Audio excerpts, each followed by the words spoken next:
Session में मैं सुमति कुमारी आप सभी को हार्दिक स्वागत करती हूँ। आज मैं सेमेस्टर 1 बीए मेजर पेपर या माइनर पेपर दोनों के लिए वैदिक सभ्यता की आर्थिक, सामाजिक, धार्मिक एवं राजनीतिक के बारे में वर्णन करती हूँ। तो आइए प्रारंभ करते हैं वैदिक सभ्यता के बारे में। तो वैदिक सभ्यता यानी वैदिक जो शब्द है वेद से बना है, जिसका अर्थ होता है ज्ञान। यानी वेद का अर्थ होता है ज्ञान। वैदिक संस्कृति के जो निर्माता लोग थे, यानी उस संस्कृति के जो निर्माता जो लोग थे वे आर्य थे, और आर्य का अर्थ होता है श्रेष्ठ या कुलीन। आर्य कोई जाति नहीं थी बल्कि एक भाषा सूचक था, और आर्यों को लिपि की जानकारी नहीं थी, इसलिए जो भी इन लोग को ज्ञान प्राप्त होता था उसे सुनकर आदर करते थे और एक पीढ़ी से दूसरी पीढ़ी तक पहुंचाते थे।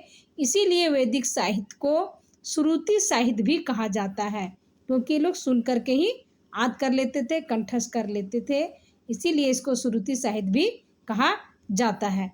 अब यहाँ पे कि आर्य लोग कहाँ के थे मूल निवासी, आर्य लोग कहाँ से आए थे भारत में, तो इतिहासकारों में मतभेद है। इसमें जो महत्वपूर्ण इतिहासकार लोग हैं, जो महत्वपूर्ण व्यक्ति लोग हैं, विद्वान लोग हैं, जिनने कहा कि आर्य लोग कहाँ के हैं, तो उसमें सबसे जो प्रमुख है वे है स्वामी दयानंद सरस्वती। उनका कहना था कि आर्य लोग तिब्बत क्षेत्र के निवासी थे और भारत में आकर के बस गए थे। वही बाल गंगाधर तिलक का कहना है कि आर्य लोग उत्तरी ध्रुव के रहने वाले थे, और उन्होंने अपनी पुस्तक the Arctic home of the Aryan में भी इसका उल्लेख किया है। यानी बाल गंगाधर तिलक के अनुसार आर्य लोगों का मूल निवास स्थान उत्तरी ध्रुव था। वहीं एक प्रमुख जो विद्वान है जो जर्मन का है मैक्स मुल्लर, उनका मानना है कि जो आर्य लोग हैं वे मध्य एशिया से आए थे। यानी ये तीन विद्वानों का जो महत्वपूर्ण बात का जो कहना है यही ज़्यादा माना जाता है। इस प्रकार देखते हैं कि स्वामी दयानंद सरस्वती के अनुसार आर्य लोग तिब्बत क्षेत्र के थे, वही बाल गंगाधर तिलक के अनुसार आर्य लोग उत्तरी ध्रुव के रहने वाले थे, मूल निवासी थे, वही मैक्स मुल्लर के अनुसार आर्य लोग मध्य एशिया के रहने वाले थे, और ये लोग आकर के भारत में बस गए थे। अब है कि आर्य लोग यानी कि जो ऋग्वैदिक काल में यानी वेद जो है वो 4 है। तो वेद में ऋग्वेद, यजुर्वेद, सामवेद और अथर्ववेद। तो ऋग्वेद का जो कार्यकाल है वे 1500 ईसा पूर्व से 1000 ईसा पूर्व माना जाता है। तो ऋग्वेद सबसे प्राचीन वेद है, ऋग्वेद सबसे प्राचीन वेद है, और इस समय आर्य लोग का जो निवास स्थान था वह पंजाब और अफगानिस्तान क्षेत्र था। 1500 से 1000 ईसा पूर्व तक आर्य लोग सबसे पहले पंजाब और अफगानिस्तान में आकर के बस गए थे। उसके बाद अपना ये लोग आगे बढ़ते हुए पूर्व की दिशा की ओर बढ़ते हुए ये लोग कुरुक्षेत्र तक के आकर के बस गए थे। कुरुक्षेत्र का मतलब दिल्ली हरियाणा का जो क्षेत्र था वहाँ पर आकर के इन लोगों ने बस गया था। और फिर आगे जब देखते हैं उत्तर वैदिक काल में यानी सामवेद, यजुर्वेद, अथर्ववेद के समय तक आर्य लोग बिहार के गंडक नदी तक पहुंच गए थे। इसका एक कथा मिलता है कि सतपथ ब्राह्मण में कथा मिलता है कि विधे माधव नामक एक व्यक्ति था जो सरस्वती नदी के तट पर रहता था, और अपने मुख में वैश्वानर नामक अग्नि को लिया था। लेकिन जैसे वह वैश्वानर, जैसे ही विधे माधव धृत बोला, वैसे ही उसका मुख से जो वैश्वानर अग्नि था वह धरती पर पहुंच गया, पृथ्वी पर आ गया, और वहां से सभी को जलाते हुए, नदी उदी को जलाते हुए आगे बढ़ते गया। लेकिन बिहार में जो प्राचीन काल में जो सदा नीरा नामक नदी कहा जाता था, वर्तमान में उसे गंडक नदी के नाम से जाना जाता है, उस नदी को जला नहीं पाया, और इसीलिए आर्यों का जो मूल निवास स्थान था जो ये उत्तर वैदिक काल में बिहार तक हो गया। यानी ऋग्वैदिक काल में आर्यों का जो स्थान था वह पंजाब, अफगानिस्तान और दिल्ली, हरियाणा यानी कुरुक्षेत्र तक पहुंचा था। लेकिन उत्तर वैदिक काल तक आर्यों का जो रहने का जो निवास स्थान है वह बिहार तक आ गया था। इस प्रकार देखते हैं कि वैदिक सभ्यता का जो कार्यकाल है पूरा 1500 से 600 ईसा पूर्व तक माना जाता है। 1500 ईसा पूर्व से 600 ईसा पूर्व तक माना जाता है। अगर सिर्फ ऋग वैदिक काल को पूछेगा तो ऋग वैदिक काल का 1500 से 1000 ईसा पूर्व माना जाता है और ऋग वैदिक को पूर्व वैदिक काल भी कहा जाता है। वही यजुर्वेद, सामवेद, अथर्ववेद को उत्तर वैदिक भी कहा जाता है और इसका जो कार्यकाल था वे 1000 से 600 ईसा पूर्व तक था। यानी अगर दोनों एक साथ सिर्फ वैदिक पूछेगा क्वेश्चन में कि वैदिक सभ्यता का कार्यकाल कितना था तो पूरा लेना पड़ेगा 1500 ईसा पूर्व से 600 ईसा पूर्व। अगर सिर्फ ऋग वैदिक काल का कार्यकाल पूछेगा तो 1500 ईसा पूर्व से 1000 ईसा पूर्व, और वही उत्तर वैदिक काल के पूछेगा तो फिर 1000 ईसा पूर्व से 600 ईसा पूर्व तक। अब 4 वेद है, उसमें ऋग्वेद सबसे प्राचीन है और जो ऋग्वेद का जो रचयिता है, जो संकलन करता है वह महर्षि कृष्ण द्वैपायन है। एक और इनका नाम है वेद व्यास। ऋग्वेद में 10,580 मंत्र है और इसमें 10 मंडल है और 10वें मंडल में के पुरुष सूक्त में शूद्र शब्द का उल्लेख है, अनिवार्य व्यवस्था के बारे में उल्लेख है। दूसरा जो वेद है वह सामवेद है और सामवेद में सारे गामा यानी संगीत का स्टार्टिंग होता है, यानी सामवेद से ही संगीत की शुरुआत होती है। और जो तीसरा वेद है वह यजुर्वेद है और यजुर्वेद में जो यज्ञ के समय जो अनुष्ठान विधि होती है वह यजुर्वेद में ही मिलता है। और जो अथर्ववेद है, अथर्ववेद में जादू टोना आदि अथर्ववेद में ही मिलता है। एक चीज़ छूट गया कि ऋग्वेद में जब लोग यज्ञ करते थे और उसमें स्तुति करते हैं वो ऋग्वेद में ही स्तुति किया जाता है यज्ञ के समय। अब हमें देखना है कि वैदिक सभ्यता की राजनीतिक व्यवस्था, क्योंकि हमें वैदिक सभ्यता की आर्थिक, राजनीतिक, धार्मिक, सामाजिक पढ़ना है। तो वैदिक सभ्यता का सबसे पहले हम राजनीतिक व्यवस्था देखेंगे।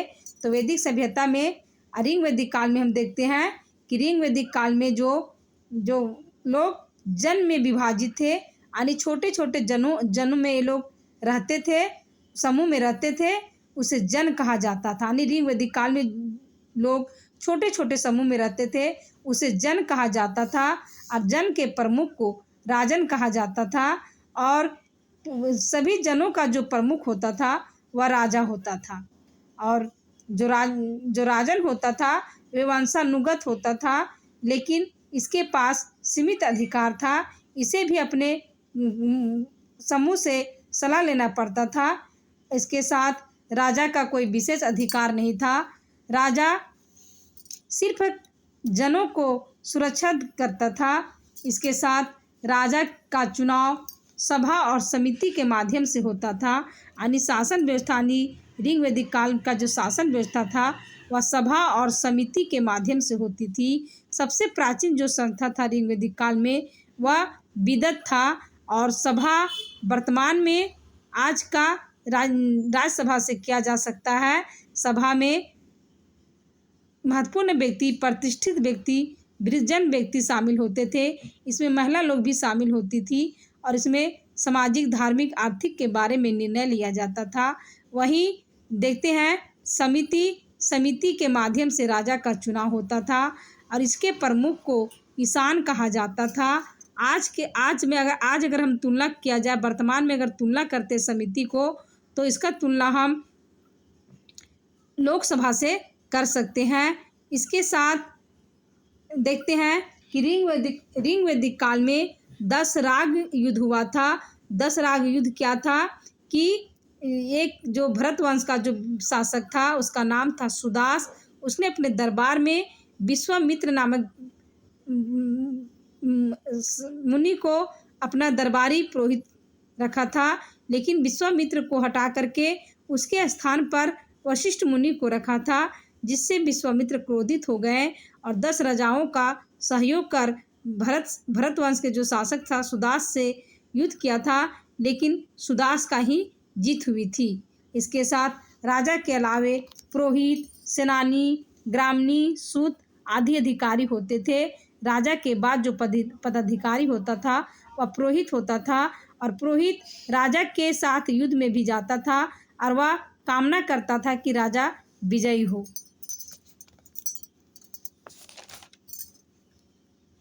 इसके साथ देखते हैं कि ऋग वैदिक काल का जो राजनीतिक व्यवस्था है, ऋग वैदिक काल में राजनीतिक व्यवस्था की दशा में परिवर्तन हो जाती है, और जो छोटे छोटे जन होता है, जो छोटे छोटे जन थे वे जनपद में परिवर्तित हो जाते हैं। यानी जो छोटे छोटे जन समूह में थे वे 2 जन मिलकर के एक जनपद का निर्माण करते। जो अन्य ऋग वैदिक काल में जो छोटे छोटे जन में थे, समूह में थे, वे 2 समूह एक साथ मिल जाते हैं और उसको जनपद कहा जाता है। जैसे उदाहरण के लिए ऋग वैदिक काल में पुरु और भरत, ये सब छोटे छोटे जन का नाम था। अब ये दोनों मिल गए, पुरु और भरत, और ऋग उत्तर वैदिक काल में ये कुरु बन गए। उसी प्रकार तुर्वस और किरवी यानी 2 जन मिलकर के एक जनपद का निर्माण कर लिए और इसे पंचाल कहा गया। इसके साथ उत्तर वैदिक काल में राष्ट्र शब्द का प्रयोग पहली बार हुआ, क्योंकि राष्ट्र शब्द के बारे में लोग जानते नहीं थे। इस प्रकार राष्ट्र शब्द का प्रयोग पहली बार उत्तर वैदिक काल में मिलता है। अब हम देखते हैं कि उत्तर वैदिक काल में राजा की उत्पत्ति का सिद्धांत का प्रतिपादन किया गया, जिसकी जानकारी हमें ऐत्रेय ब्राह्मण से मिलता है। इसके साथ देखते हैं कि उस समय चारों दिशाओं के राजा को अलग अलग नामों से पुकारा जाने लगा। जैसे हम देखते हैं कि यहाँ पे जो पूर्व दिशा के राजा है, जो मान लीजिए इसको पूर्व दिशा में कर देते हैं, और जो पूर्व दिशा के राजा, जो पूर्व दिशा में जितने भी राजा होते थे उसे सम्राट कहा जाता था, और पश्चिम दिशा में जितने राजा होते थे उसे सौराठ कहा जाता था, और उत्तर दिशा में जितने भी राजा होते थे उसे विराट कहा जाता था, और दक्षिण क्षेत्र में जितने भी राजा होते थे उसे भोज कहा जाता था, और मध्य क्षेत्र में जितने भी राज्य के राजा होते थे उसे राजा कहा जाता था।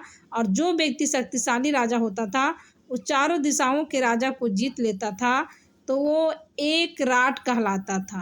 यानी चारों दिशाओं के राजाओं को जो जीत लेता था उसे एक राट कहा जाता है। और जिसकी जानकारी हमें एक राजा के बारे में मिलता है, महापद्मनंद, जो नंद वंश का संस्थापक था, इसने एक राट की उपाधि धारण किया था। इस प्रकार देखते हैं कि राजा के शक्ति में विस्तार हो जाता है। और जब राजा राज्याभिषेक करता था तो 17 प्रकार के जलों से उसको अभिषेक किया जाता था। राजा के राज्याभिषेक के समय रासु यज्ञ किया जाता था। इसके साथ राजा के सहयोग के लिए जो पदाधिकारी होते थे उसको रत्निन कहा जाता था, जिसमें सेनानी जो सेना का प्रमुख होता था, पुरोहित जो राजा के बाद जो दूसरा प्रमुख स्थान में था वह पुरोहित था, युवराज जो राजा के पुत्र को युवराज कहा जाता था। इसमें संग्रहिता जो कोषाध्यक्ष था, जो टैक्स को, जो कर को, पैसा को जमा रखता था। इसके अतिरिक्त भागदूत जो कर को एकत्रित करने वाला अधिकारी होता था। इस प्रकार राजा के जो सहयोगी अधिकारी होते थे। इसके साथ राजा अश्वमेध यज्ञ करता था। अश्वमेध यज्ञ क्या था? अपना साम्राज्य को विस्तार करने के लिए राजा लोग अश्वमेध यज्ञ करते थे। इसके साथ वाजपेय यज्ञ होता था। इसमें राजा अपने शक्ति को प्रदर्शित करने के लिए आज वाजपेय यज्ञ करता था। मान लिया 10 राजा हैं तो 10 राजा में कौन सबसे शक्तिशाली राजा है, तो इसके लिए वाजपेय यज्ञ करता था। इस प्रकार देखते हैं कि वैदिक सभ्यता का ये राजनीतिक व्यवस्था है। आगे देखते हैं ऋग वैदिक काल का सामाजिक व्यवस्था। तो सामाजिक व्यवस्था में देखते हैं कि जो समाज का जो सबसे छोटी इकाई होती थी उसे गृह कहा जाता था या कुल कहा जाता था, और इसके प्रमुख अधिकारी को गृहपति या कुलपति कहा जाता था। परिवार संयुक्त परिवार होता था और परिवार का जो मुखिया होता था वह पुरुष ही होता था। इसके अलावे ऋग वैदिक काल में जो समाज में विवाह जो एक पवित्र संस्कार माना जाता था, और वर वधू को एक सम्मिलित रूप से उसको अर्भ कहा जाता था। जब महिला लोग विवाह होता था महिला लोग को, और जब वो मायके से जो दहेज लेके आती थी उसे वहतु कहा जाता था। और समाज में विवाह के अतिरिक्त 2 प्रकार की और विवाह होती थी, उसे अनुलोम विवाह कहा जाता था और प्रतिलोम विवाह। अनुलोम विवाह क्या था, जिसमें उच्च वर्ण का लड़का और निम्न वर्ण की लड़की तो में विवाह जब होता था उसे अनुलोम विवाह कहा जाता था और ये समाज में इसका मान्य था। वही प्रतिलोम विवाह पुरुष निम्न वर्ण का और लड़की यानी उच्च वर्ण की होती थी, इसे प्रतिलोम विवाह कहा जाता था। ये ज़्यादा नहीं होती थी बल्कि इक्का दुक्का होता था और ये ज़्यादा इसको मान्य नहीं था। इसके अलावे देखते हैं कि ऋग वैदिक काल में स्त्रियों की दशा बहुत अच्छी थी। हालांकि समाज में पुरुष प्रधान था, लेकिन महिलाओं की स्थिति बहुत अच्छी थी। महिलाएं स्वतंत्र रूप से कहीं भी आ जा सकती थी, महिला सभा और विदत में भाग लेती थी और ये लोग भी न्याय में भाग लेती थी। इसके अतिरिक्त महिलाओं को पढ़ने लिखने का पूरा तरह से स्वतंत्रता थी। इस समय जो महत्वपूर्ण महिलाएं थी, जो विदुषी थी, पढ़ लिख कर विद्वान बन गई थी, उसमें लोपामुद्रा, घोषा, सिकता, बिस्वारा, आपला, ये सब प्रमुख विदुषी स्त्रियां थी। इसके अतिरिक्त इस समय यानी ऋग वैदिक काल में दहेज प्रथा, पर्दा प्रथा, सती प्रथा आदि का कोई उल्लेख नहीं मिलता है।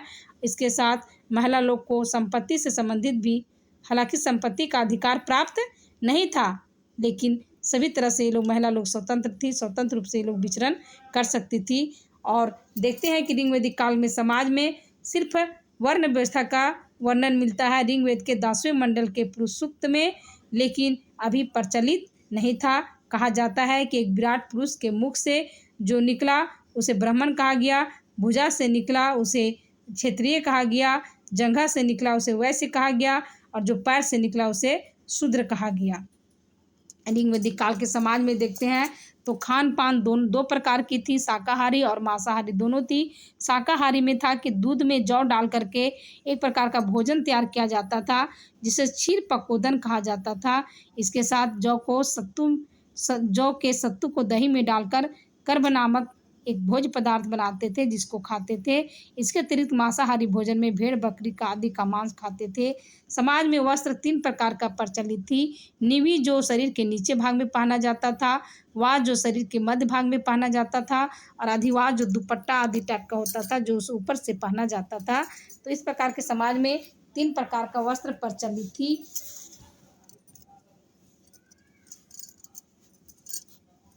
अब देखते हैं कि ऋग वैदिक काल में जो ये आभूषण प्रिय स्त्री पुरुष दोनों थे, मनोरंजन के लिए आर्य लोग यानी कि जो वैदिक सभ्यता के लोग थे, घोड़ा के रथ का शौकीन थे, वाद्य संगीत, नाच गान तथा जुआ खेलना पसंद करते थे। इसके साथ बीना का भी प्रयोग करते थे। इस प्रकार देखते हैं कि ऋग वैदिक काल का सामाजिक व्यवस्था। वहीं हम देखते हैं कि उत्तर वैदिक काल का जो सामाजिक व्यवस्था है,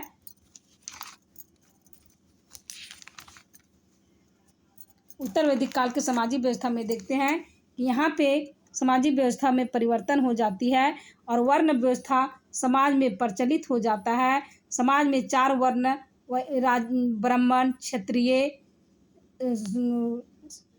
वैश्य और शूद्र 4 वर्ण प्रचलित हो जाती है। समाज में ब्राह्मणों का प्रतिष्ठा ज़्यादा बढ़ जाती है। उनका कार्य रहता है धार्मिक पूजा पाठ कराना, आज्ञा कराना, अध्ययन अध्यापन करना।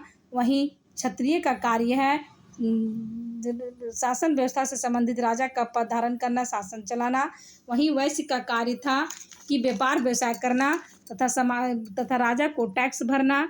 इसके अतिरिक्त जो शूद्र होता था, शूद्र का समाज में सबसे निम्न स्थिति थी, बहुत दयनीय स्थिति थी। शूद्रों का कार्य था अपने से ऊपर 3 वर्णों का सेवा करना। इसके साथ देखते हैं कि उत्तर वैदिक काल में जो रथकार होता था, जो रथ चलाता था, उसका भी स्थान ऊंचा थी। महिलाओं की स्थिति में देखते हैं तो उत्तर वैदिक काल में जरा सा उनकी स्थिति में गिरावट आ जाती है। कहीं कहीं ग्रंथ में मिलता है कि महिलाओं, खासकर ऐत्रेय ब्राह्मण में मिलता है कि पुत्री को ही समस्त दुख का कारण माना गया है और कहीं पे यानी शतपथ ब्राह्मण में स्त्री को अर्धांगिनी कहा गया है। इसके अतिरिक्त हालांकि जो भी हो, कुछ तो स्थिति में गिरावट आई है, लेकिन इस समय भी बहुत सारी विदुषी महिलाएं थी जो पढ़ लिख कर विद्वान बनी थी, जिसमें विदुषी महिलाएं में मैत्रेयी, कात्यायनी, गार्गी आदि प्रमुख थी, जिनने पढ़ लिख कर विद्वान बनी हुई थी, विदुषी बनी हुई थी। इसके साथ देखते हैं कि समाज में आश्रम व्यवस्था भी प्रचलित था। यानी आश्रम व्यवस्था क्या थी कि 100 जिसका एक ही व्यक्ति का, एक मनुष्य का 100 वर्ष माना गया था, जिसमें 0 से 25 वर्ष ब्रह्मचर्य आश्रम कहा गया है। इस स्थिति में लोग पढ़ लिख करके पूरा तरह से शिक्षा प्राप्त कर लेते थे गुरुकुल में जा कर के। दूसरा जो 25 से 50 वर्ष था वह गृहस्थ आश्रम था। गृहस्थ आश्रम के तहत अपने घर में आकर शादी विवाह करते थे। इसके साथ जो भी घर का जो अपना गृहस्थ आश्रम के तहत सामाजिक, आर्थिक, धार्मिक से संबंधित जो भी कार्य होते थे उसे पूरा करते थे। तीसरा जो आश्रम व्यवस्था था वह 50 से 75 वर्ष था। ऐसी स्थिति में जो पुरुष होते थे वे अपनी गृहस्थ जीवन को धीरे धीरे त्यागने का आदत बनाते थे और वो जंगलों में जा कर के साधु सन्यासियों के पास जा कर के ज्ञान की बातें सीखते थे। इसके बाद जो 75 से 100 वर्ष रहता होता था, इस जिसको संन्यास आश्रम कहा जाता है, इसमें मनुष्य पूरा तरह से गृह को त्याग देते थे और उसका वो एक ही उद्देश्य था, मोक्ष की प्राप्ति करना रहता था। इसके अब आगे देखते हैं कि समाज में जो खान पान, रहन सहन, मनोरंजन था वे वैदिक काल के ही जैसा थी, उसमें कोई परिवर्तन नहीं हुआ था। इस प्रकार देखते हैं कि वैदिक सभ्यता का राजनीतिक और सामाजिक व्यवस्था आगे वीडियो में हम बनाएंगे। वैदिक सभ्यता की आर्थिक और धार्मिक व्यवस्था। Thank you.